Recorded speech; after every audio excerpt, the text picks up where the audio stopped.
Life had already taken almost everything from her. The empty shelves at home echoed the pain of a dream reduced to ashes. In line at the market, holding a handful of useless coupons, she could hardly look the cashier in the eyes. Until, instead of turning her away, he handed her a receipt with 3 mysterious words: "Come back at 7 p.m. It wasn't an invitation, nor a handout. It was a thread of hope. And when night fell, she discovered that sometimes salvation comes from where you least expect it. Hello, my friends. I am Linda, and this is the Linda's Stories channel. I hope you enjoy this story. The house where the Harpers lived seemed to have stopped in time, not out of nostalgia, but due to neglect. The furniture was still there, sturdy, but the shine had vanished. The curtains no longer danced with the wind, and the children, once so noisy, wandered silently, as if the air itself had learned to whisper. Hannah Harper caressed the wooden table of the small living room, feeling under her fingers the marks of children's pens and hot cups, scars of a life that was once happy. She was 35, but the deep circles under her eyes and her lackluster hair aged her. Her fingers, once stained with coffee and flour from her specialties at the cafe, now bore only the simple wedding ring that Thomas had given her 10 years ago.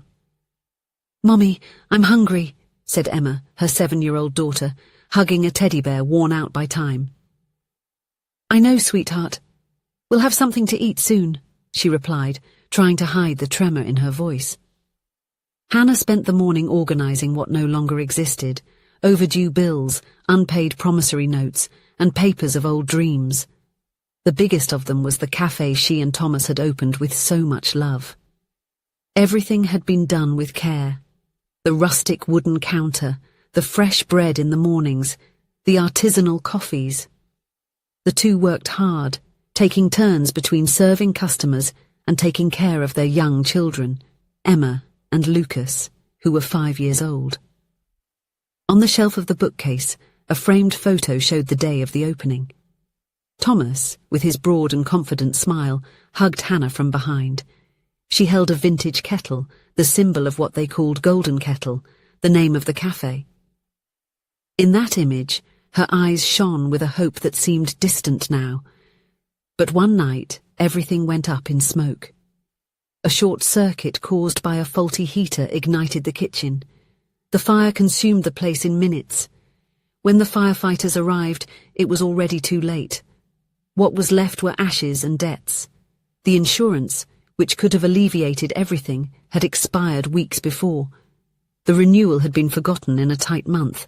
Misfortune didn't knock on the door. It broke in.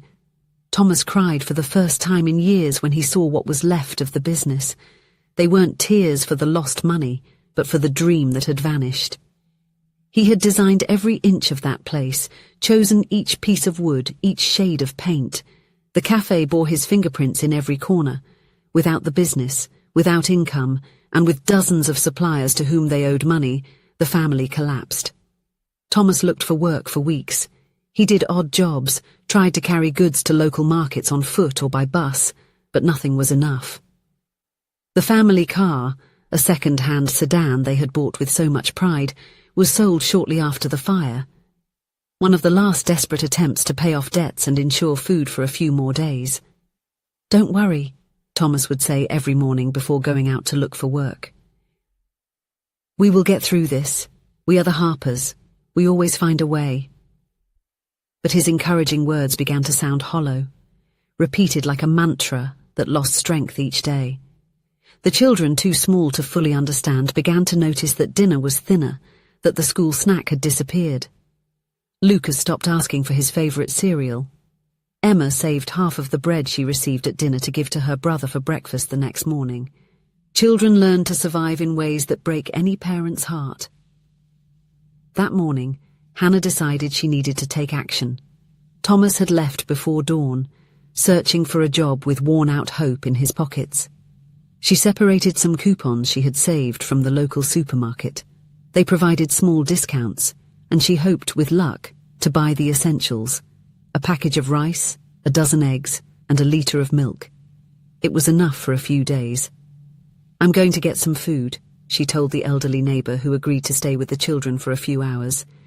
I won't take long." With lowered eyes and measured steps, she entered the market. She chose the items carefully, almost reverently, like someone walking among memories. She didn't want to linger. She just wanted to go unnoticed. The market was full of ordinary people, carts full, carefree conversations. Hannah clutched the worn cloth bag against her chest, as if trying to hide her own vulnerability. Her eyes scanned prices, mentally calculating with each step. She placed a package of rice in the bag, the cheapest one. Then she walked over to the refrigerators and picked up a carton of eggs, checking to make sure none were broken. Finally, the milk. Her hand hesitated between whole and skim, opting for the cheaper one. At the checkout, she handed over the products and the coupons.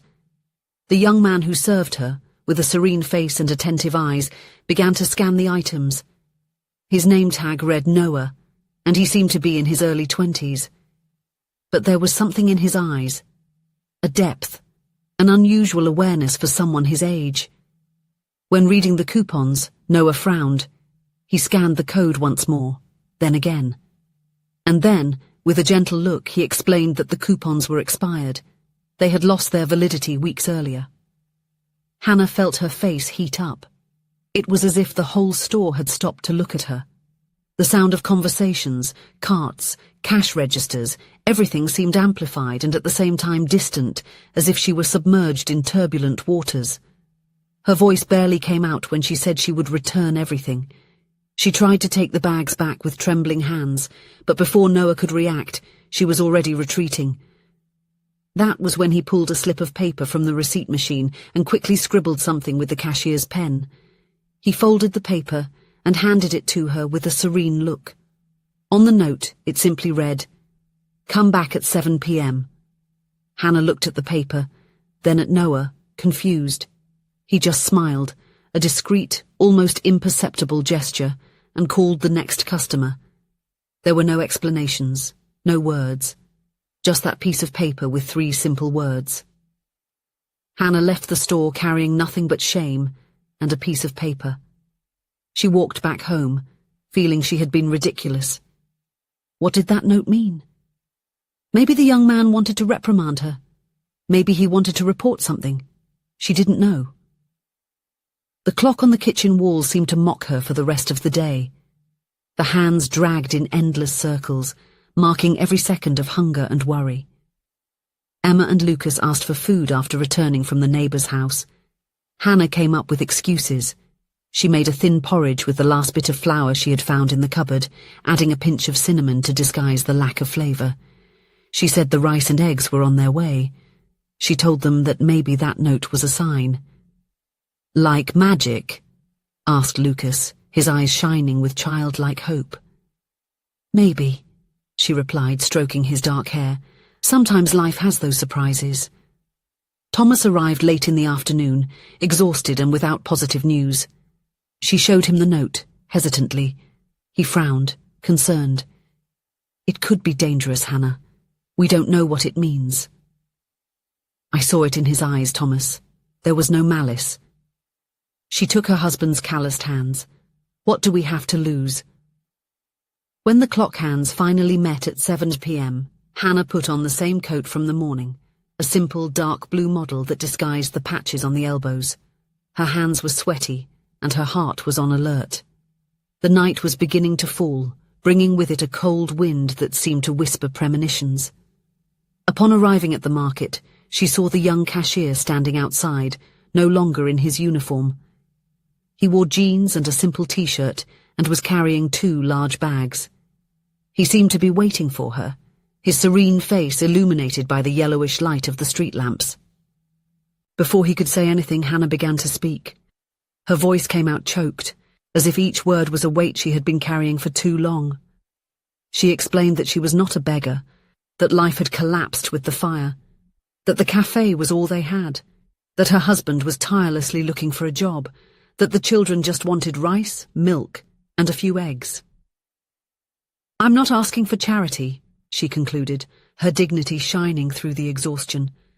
"I just wanted you to know that I'm not a freeloader." The young man, Noah, listened in silence, his eyes brimming with tears. The streetlight reflected on his face, highlighting features that Hannah hadn't noticed before.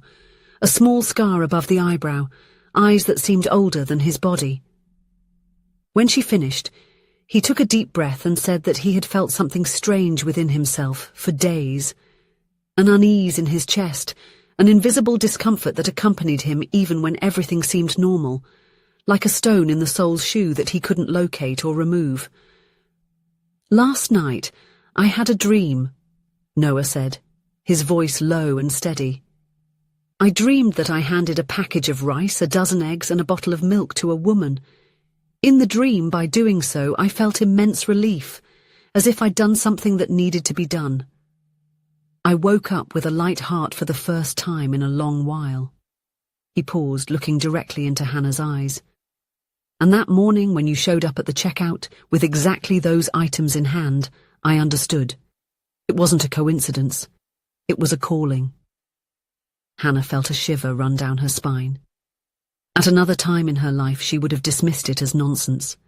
But now, on the brink of the abyss, she was willing to believe in any sign of hope. Noah said he had paid for the items out of his own pocket.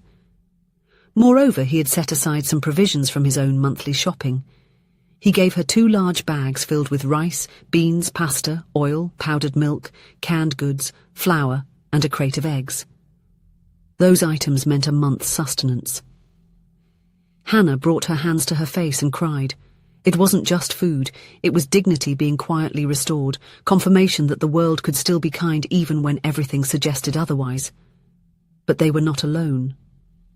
The store manager, a middle-aged man named Frank, who had been observing everything from a distance since morning, saw the scene.